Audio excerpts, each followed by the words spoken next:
Pilisa, lagyan mo nga ito ng tubig itong mga lagayan, itong mga bote. Naglaban na ako maghapon ha. Punta lang ako doon kay Negra.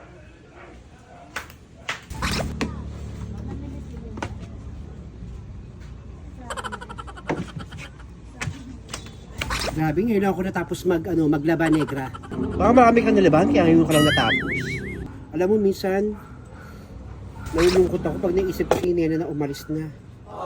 Ay nako, pareho tayong nararamdaman. Namimiss ko rin naman si Nena, yung mga pautang-utang niya sa akin dito araw-araw, nakakamiss yung mga moment na yun. Alam mo ba, Negra, napapansin ko parang hindi yata lumalabas si Feling Taga sa lungga niya. Napansin mo rin? Kaya na pa nga ako patingin-tingin dyan sa gate, walang dumudungaw na Feling Taga eh. Minsan lagi nakaabang niya sa mga pinag-uusapan natin dito, pero parang ngayon wala yata. Malamang siguro natakot yan sa hula ni Kamuni. Sa tingin mo, natakot yan? Tama ka, Negra, baka nga natakot sa hula ni Kamuni. Pero, mangyayari kaya yung hula ni Kamuni? Meron kaya talagang babasag sa mukha niya ni Fel? Malay natin, malay mo nga naman, totoo yung hula ni Kamuni, di ba? Pero, nakakaawa naman talaga, pero abangan natin kung meron talagang babasag sa mukha niya ni Feling Taga. Naku, wag naman sana. Pero, hindi natin alam kasi hula lang naman yun, no? Ay, kaabang-abang talaga yung mga moment na yon, paring. Pero kung totoo man yun, ako nakakaba yung hula ni Kamuni kay Feli.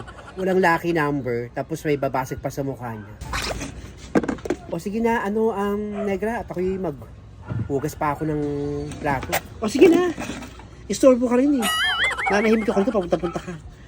Sige, ingat. Bye-bye.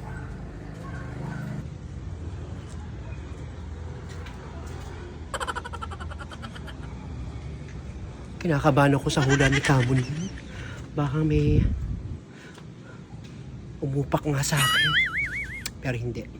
Bukas lalabas na ako. Kaya maya-maya po medyo madilim na. Pero sino kayang sasapak sa akin? Ito si Kamuni naman. Oh.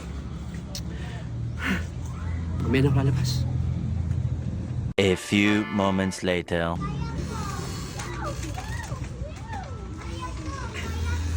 Negra, pabigyan ako ng 3 pansit canton. Himala Feli, sa akin ka nabili ng pansit canton. Di ba doon ka sa labas nabili? Di ka sa akin nabili. Ay naku, Negra, buti nga bili-bilang pa kita, dami mo pang tanong. At saka yung lumabas, medyo maraming tao doon sa labas, medyo mainit ang panahon. Eh, paano mainit? Hapon na. Ay naku, kahit hapon na, nakakaramdam pa rin ako ng init. Sige na 3 pansit canton, Negra. Ito yung bayad. Malamang natakot ka sa hula ni Kamuni, kaya hindi ka naglalabas ng bahay mo. No, natakot ka sa may babasag sa mukha mo, no? Tumigil ka nga, Negra. Ayoko lang tagal lumabas, tsaka hindi ako naniniwala sa hula ni Kamuni. At sino nga susuntok sa mukha nga ako? At sinong babasag ng aking magandang face? Yan ka na nga. Sige.